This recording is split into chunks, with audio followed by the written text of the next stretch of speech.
Hi guys, welcome to Bubbly Explains. तो आज का एपिसोड बहुत इंटरेस्टिंग होने वाला है। तो फर्स्टली ना, जब हैदर बुराक को अपने घर बुलाता है और पूछता है कि मैं तुम्हें कैसे एक्सेप्ट कर लूँ, और तुम्हारी माँ ने मुझे बताया क्यों नहीं कि तुम लाइक वो प्रेग्नेंट थी और स्टफ़ लाइक दैट। तो वो बोलता है कि तुमने कभी पूछा उससे, कभी कॉल की, और तुम कहते हो कि तुम उससे प्यार करते थे, बट तुमने उससे कभी पूछा क्यों नहीं। तो वो बोलता है कि वो उसने बोला था कि शी लव्ड समवन एल्स, तो वो यहाँ से चली गई थी, तो मैं उससे क्या पूछता। फिर वो बोलता है कि वो खुद नहीं गई थी, नरमीन ने उसे भेजा था, क्योंकि उसने उसको धमकी दी थी कि वो मुझे मार डालेगी, तो इसलिए वो गई थी। फिर ना सीन शिफ्ट हो जाता है। आतिश ना अपने एक रूम में बैठा होता है, स्टडी रूम में। वहीं पर आ जाती है मरजान कॉफ़ी लेकर, और ना वो बोलती है कि मैं तुम्हारे साथ कॉफ़ी पीना चाहती थी, आई होप तुम डिस्टर्ब तो नहीं हुए। तो वो बोलता है कि नहीं नहीं, ऐसी बात नहीं है, तुमने बहुत अच्छा किया जो तुम यहाँ पर कॉफ़ी ले आई। तो फिर ना वो दोनों कॉफ़ी पीने लग जाते हैं, और आतिश ना थोड़ी थोड़ी स्माइल सी करने लग जाता है। यार ये कितने क्यूट है ना गाइज, मेरे को लिटरली बहुत ज़्यादा फील हो रहा है। अगर आतिश लास्ट में मर गया तो ये ट्रॉमा हम ज़िंदगी भर नहीं सहन कर पाएंगे भाई। फिर ना आतिश कहता है कि मेरे को ना तुम्हारे साथ कॉफ़ी पीना ना लाइक बहुत अच्छा लगता है। तो मरजान कहती है कि मेरे को भी बहुत अच्छा लगता है। तो ये देख कर ना आतिश ना ऐसे बहुत स्माइल सी करने लग जाता है, और ना मरजान थोड़ी सी ना शांत सी हो जाती है, ऐसे स्माइल सी करने लगती है। तो आतिश फिर उसकी तरफ देखने लगता है। तो वो बोलता है कि क्या हुआ, कुछ हुआ है क्या, तुम ज़बरदस्ती स्माइल कर रही हो।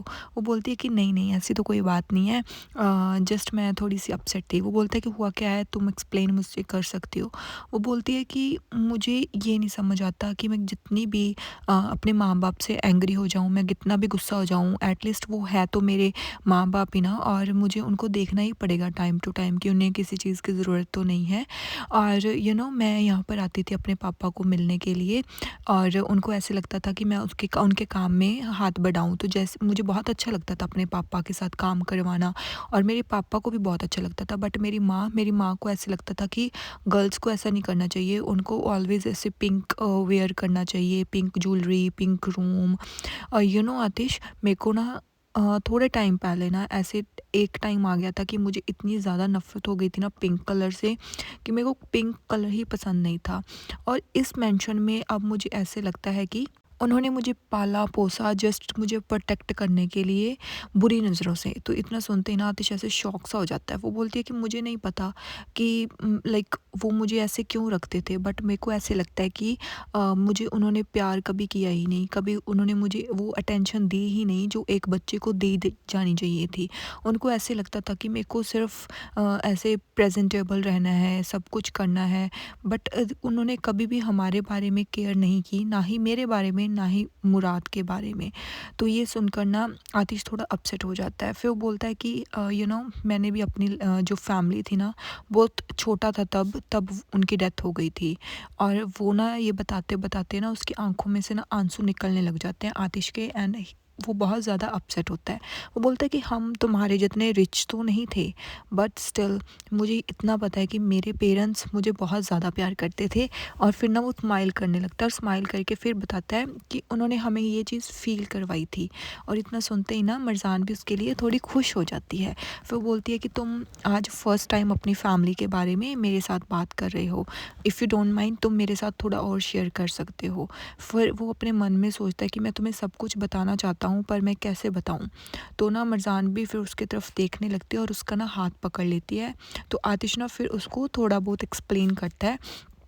वो कहता है कि जो दुख थे, जो दर्द थे, वो सिर्फ़ अपने पास रखते थे, वो हम तक वो चीज़ें पहुँचने ही नहीं देते थे। वो हस्बैंड वाइफ़ दोनों काम करते थे, चौबीसों घंटे काम करते थे।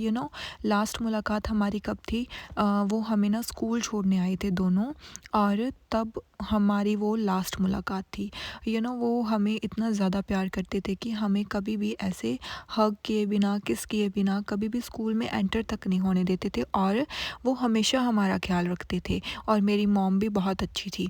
और इतना कहते ना उसकी आंखों में से फिर से पानी निकलने लग जाता है। वो बोलता है कि बस मेरे दिमाग में यही फ्रेम अभी तक है कि जब वो हमें छोड़कर वहाँ से चले गए थे, और हम लोग उनको बाय बाय बोल रहे थे, उस मोमेंट के बाद मैंने अपने मम्मी डैड को कभी भी नहीं देखा। वो लास्ट मोमेंट थी जब हम दोनों ने अपने मॉम को और पापा को एक साथ देखा था। और आतिश ना फिर कॉन्टीन्यूसली उसकी आंखों में से ना ऐसे आंसू निकलने लग जाते हैं। तो मरजान ना उसका फेस पकड़ लेती है, फिर उसको चुप करवाने की कोशिश करती है। फिर वो बोलती है कि तुमने अभी कहा हम वेट करते थे, तो हम कौन? वो बोलता है कि मेरी सिबलिंग।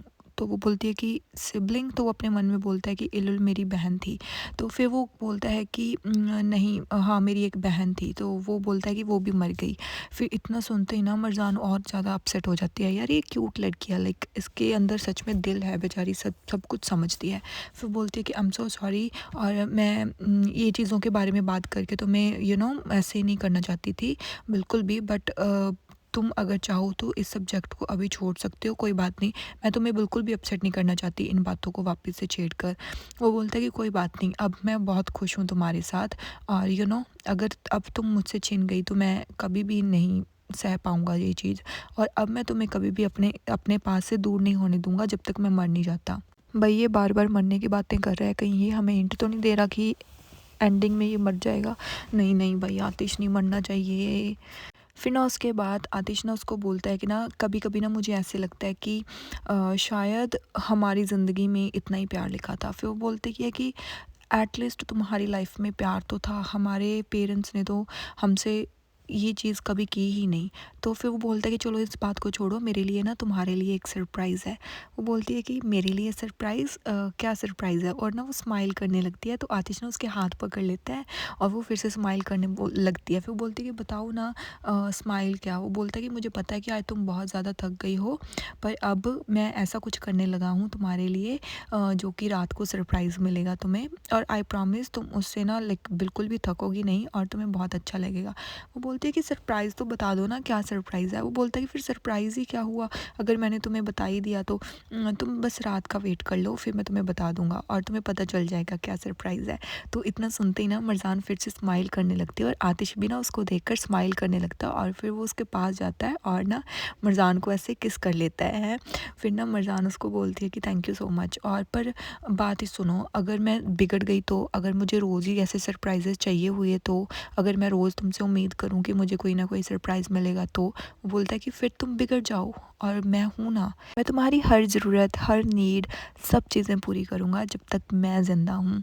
फिर वो बोलती है कि थैंक यू सो मच भाई, मेरे को ऐसा ही बंदा चाहिए। फिर ना मरजान उसके पास जाती है और जाकर ना आतिश को किस कर लेती है। भाई ये हर एपिसोड में किस कर रहे हैं, हर एपिसोड में, मतलब एक भी एपिसोड ऐसा नहीं जा रहा जिसमें ये किस नहीं कर रहे। फिर वो मरजान बोलती है कि चलो ठीक है, ओके मैं मान लेती हूँ तुम मुझे कोई सरप्राइज़ देने वाले हो, बट प्लीज़ मुझे थोड़ा हिंट तो दे दो। तो ना आतिश उसका नोज़ पकड़ कर ना ऐसे क्यूटली से कहता है कि नहीं नहीं नहीं दूंगा, और वो वहाँ से चला जाता है, और मरजान अकेले बैठकर सोचने लगती है कि सरप्राइज़ क्या होगा।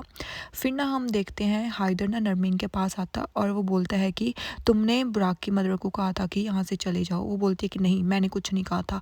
वो बोलता है कि झूठ मत बोलो नरमीन, तुमने ही कहा था, और तुम्हें पता था कि नरगुल प्रेग्नेंट है, स्टिल तुमने उसको धमकी दी, उसको तुमने डराया और धमकाया, और तुमने उसको यहाँ से भेज दिया। तो वो बोलती है कि ओह, तो अब तुम अपनी रखेल की मुझसे क्वेश्चन कर रहे हो, वो तुम्हारी रखेल थी और तुम्हें शर्म नहीं आती? तुम अपनी बीवी से अपनी रखेल के बारे में पूछ रहे हो, और ये किस तरीके की बदतमीज़ी कर रहे हो, तुम्हें शर्म आनी चाहिए इस चीज़ें की। वो बोलता है कि गुस्सा मत दिलाओ नरमीन, मुझे मुझे बता दो, और मैं तुम्हें जानता हूँ, और मुझे ये भी नहीं पता था कि मेरा एक बेटा है। तो वो बोलते कि वो बेटा तुम्हारा नहीं है, तुम्हारा सिर्फ एक बेटा था, वो नजायज़ औलाद है तुम्हारी, तुम्हारा सिर्फ एक बेटा था जिसकी अब डेथ हो चुकी है और वो कब्र के नीचे है, तो ये चीज़ तो भूल ही जाओ। फिर वो बोलती है कि और तुमने मेरे बेटे को प्रोटेक्ट नहीं किया। फिर ना सीन शिफ्ट हो जाता है, असली आती है अपनी माँ के पास, और असली के हाथ में ना मुराद की फ़ोटो होती है जिस पर ना क्रॉस लगा होता है। तो वो बोलती है कि तुम क्या करने वाली हो असली? तो वो असली बोलती है कि शायद ये फ़ोटो मेरे लिए थोड़ी सी यूज़फुल हो जाए। तो वो अपनी माँ की तरफ देखने लगती है, तो फिर वो बोलती है कि कोई बात नहीं, ऐसे मत देखिए मेरी तरफ, मैं कुछ नहीं करूँगी ऐसा। तो उसकी माँ को ना शक हो जाता है कि असली कुछ तो प्लान कर ही रही है। तो असली ना फिर उसको बोलती है कि मुझे नहीं लगता कि अब रिवेंज हमारा पूरा होगा, वैसे भी ये रिवेंज वाला काम तो ना झूठ ही निकल गया। मैंने आपको कितनी बार बोला था, मान लीजिए माँ कि मरजान को आप अंडर एस्टिमेट मत करो, मरजान अंडर एस्टिमेट करने वाली चीज़ नहीं है, और अब आपको समझ आ गई होगी ना।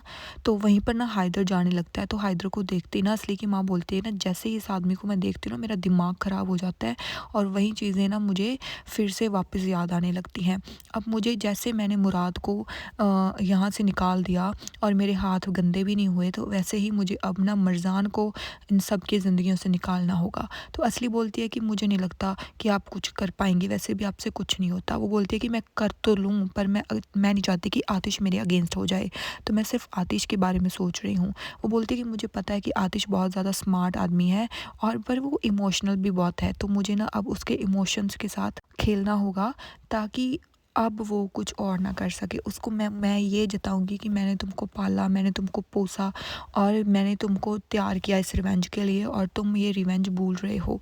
अब मुझे ऐसा ही कुछ करना होगा और अब मुझे ये चीज़ तो कंप्लीट करनी होगी, ताकि मैं अपना रिवेंज ले सकूँ। तो ये सुनते ही ना असली ऐसे खुश हो जाती है। वो बोलते हैं कि मैं अपने रिवेंज को ऐसे नहीं छोड़ूँगी। मैं इस मर्डर की बेटी को अपने आतिश की बहू कभी नहीं बनने दूँगी, और मैं ये जल्द से जल्द करूँगी। और ये सुनते ही ना असली ना अपने दिमाग में कोई प्लान करने लग जाती है। वो बोलती है कि आप कुछ ज़्यादा ही ड्रैग कर रही हो, मुझे लगता है अब मुझे ही कुछ करना होगा इस चीज़ के लिए। और इतना कहते ही ना ये एपिसोड यहीं पर एंड हो जाता है। Next episode I will upload रात को। Till then bye bye.